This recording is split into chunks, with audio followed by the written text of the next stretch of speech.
Shalom, shalom. Man, in today's video, man, I'm gonna talk about why a lot of Christian pastors, rather teach according to religion than righteousness. Let's talk about it.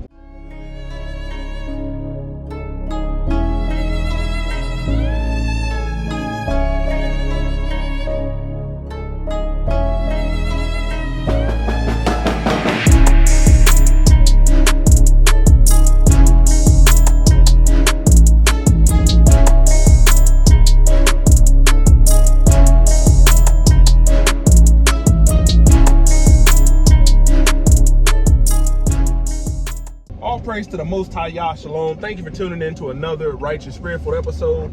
Today I'm back at it in them trenches, handling that kingdom business. The Bible talks about vain religion, worthless religion, and the Most High Yah gives us an outline through men counted as righteous in the book, for what our walk in holiness, what our walk of righteousness should look like. When it says we should strive for perfection. And man, a lot of these Christian pastors, once you come into the knowledge of the truth, meaning you have come out from these world religions and you are taking the word for what it is and the instructions of what it's telling you to do, man, you've got pastors in Christianity that acknowledge that they are violating the commandments. They know it behind the scenes, and rather than coming forth to their congregation and saying, hey, we're definitely in violation of a lot of this stuff. The reason many of them don't turn from it or have a change of mind in order to change the trajectory of where they're leading the people is because Christianity is a very lucrative religion. Okay, so righteousness is not going to allow you to rob people blind and to deceive people. Righteousness is not going to permit you to be idolatrous, you to openly violate the commandments of the Most High, to keep your own tradition. But religion, vain religion, will allow you to do so. You can even look at, historically, the so-called early Christians adopted pagan holidays, trying to convert people, trying to convert the pagans. But what happened is these early Christians became pagans. They became pagans because you have to think, okay, you go to Leviticus 34. Your pastors know what Leviticus 34 is. These feast days that we're supposed to be keeping. Passover, Feast of Unleavened Bread, Feast of First Fruits, Tabernacles, the list goes on in Leviticus 34. But rather than keeping the Passover and Feast of Unleavened Bread, like the Messiah did, like the disciples did, what do they give the people via religion? They give you communion and Easter. And you don't find no instructions for keeping Easter, for keeping Christmas in the book, or you don't find none of this stuff. And a lot of pastors don't want to acknowledge or go through the tribulation of, man, if you were to take your mega church, you take any one of these mega churches that keep Sunday, that keep First Day, keep Lord's Day, Resurrection Day. It was given those titles coined by man, not by the Most High Yah in the men that he used. The Messiah never said keep any of that or any of that foolishness. But if you had one of these churches, your average local Sunday sun worship church, because Constantine set this civil decree because he wanted people to worship the sun, man, they'll lose so much money. And you start to realize that a lot of these Christian pastors are only in it for money. They're not in it for righteousness. And the book talks about it. There's a pastor talking about woe to the pastors that scatters the sheep of my flock. Talking about I'll visit you based upon what you have done. You've led my people astray. man, you would probably lose. If a church holds 100 people, man, you might lose 90 people.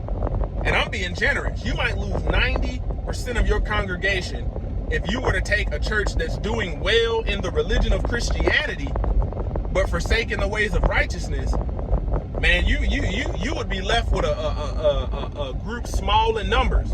And I want you to think about the passage where Hamashiach says, you know, he's telling these people that's following him, if you're not willing to hate your mother, your father, your wife, your children, even your own life, you're not worthy of being my disciple. See, what Christianity and the religion, all these 32 flavors of denominations have given you is a way that will keep you comfortable while you're in violation.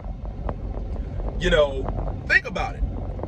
Your average Christian, the book tells you how to keep Sabbath. Messiah kept Sabbath. They kept the Sabbath over 40 times in the book of Acts alone. The disciples, the prophets, all kept Sabbath, the seventh-day Sabbath. You know, you got to think about it.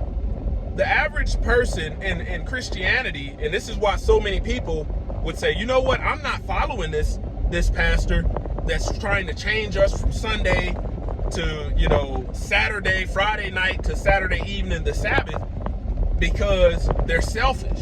They're self-centered. You know, people don't want to give up the events that they're used to doing on the Sabbath. You know, on Saturday, they're used to ripping and running, causing people to work. They're used to doing whatever their will is instead of remembering the Sabbath, keeping it holy.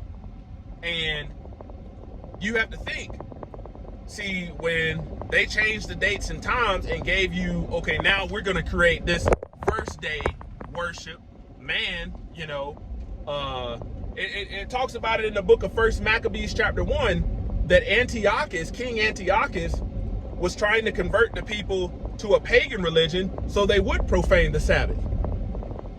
You know, and people are used to, well, I went to church for an hour and a half on a day that ain't commanded. We would go out to eat and we do all this fun stuff. You go to church and the rest of the day is yours. That's not biblical.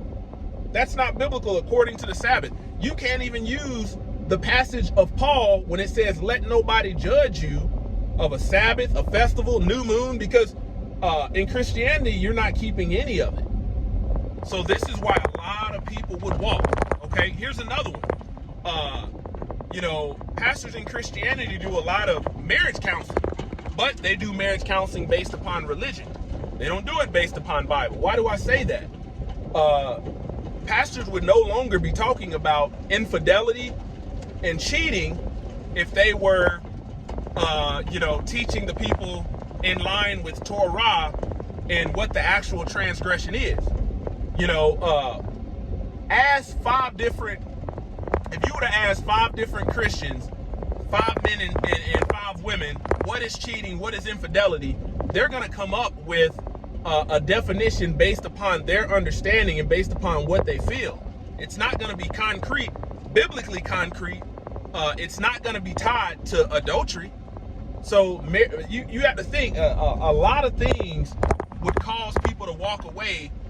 And the reality of it is people are not walking in the ways of the Most High Yah. They want something that keeps them comfortable, keeps them complacent, and, you know, makes them look like they're in the in crowd.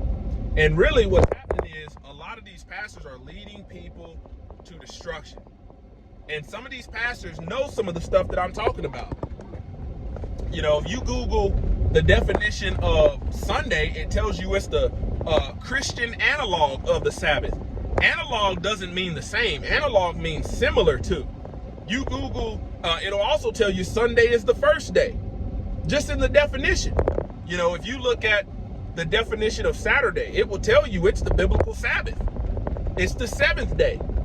But I'm telling you, so many pastors, man, they're like, man, I don't want to lose my source of income. I don't want my congregation to dwindle down. And what's happening is your congregation is not of the Most High Yah. You're leading them so far astray, and the people don't even know it. A lot of times the people are blind, following a blind leader. Some of this etymology and stuff that I talk about, man, a lot of these pastors, they know what I'm talking about, but they choose not to teach it because it will expose what I'm talking about. Man, there's a channel, there's a Christian, there's a channel on YouTube. It's called Bear Something. Bear Something. I had to, if I can put a link to it and find it. There's a channel where this ex-Christian pastor talks about some of the very same stuff that I'm talking about when he converted his church to Torah, and people had no justification for why they were leaving. They were calling him wicked, you know, demonic, demon-filled, but yet they had no biblical support for the things that they were saying, and he had all the biblical support for where he was trying to take the church. Many people chose to walk away. And you have to think, a lot of these mega churches, man, you're not gonna, it does you no good, because their hearts are already so stubborn towards the word, and they're just used to, like, anytime somebody can preach to you for an hour and a half and use a very loosely translated verse and not teach you the concreteness or the weightiness of the word, man, they're just cherry picking out of the book. You know, you got some of these pastors, man, that will teach off of one line, and they will insert into the text rather than using the context that's already around the text to teach the people what is the will of Yah. And you have to think about it, like, you've got communion that you know of in Christianity. You know, they make it seem like this biblical ceremony, but it's unbiblical. Man, that is a part of the Feast of Unleavened Bread and the Passover. But people don't want to keep a 7-day feast day. Why? Because it's got, 2 days that you can't work. You know, these are high holy days. And people's will has become more important than the will of the Most High Yah. In the last days, it's going to get worse. This is why a lot of pastors won't repent from, Sunday teachings and actually be in alignment with not only the Sabbath, but the rest of the commandments as well. You know, covetous. You got to think, man, prosperity ministry is rooted in a spirit of covetousness. Looking what somebody else got and saying, oh man, I want that blessing, rather than thanking the Most High Yah for what it is you got. Closer to Yah Ministries, kicking it gun barrel straight.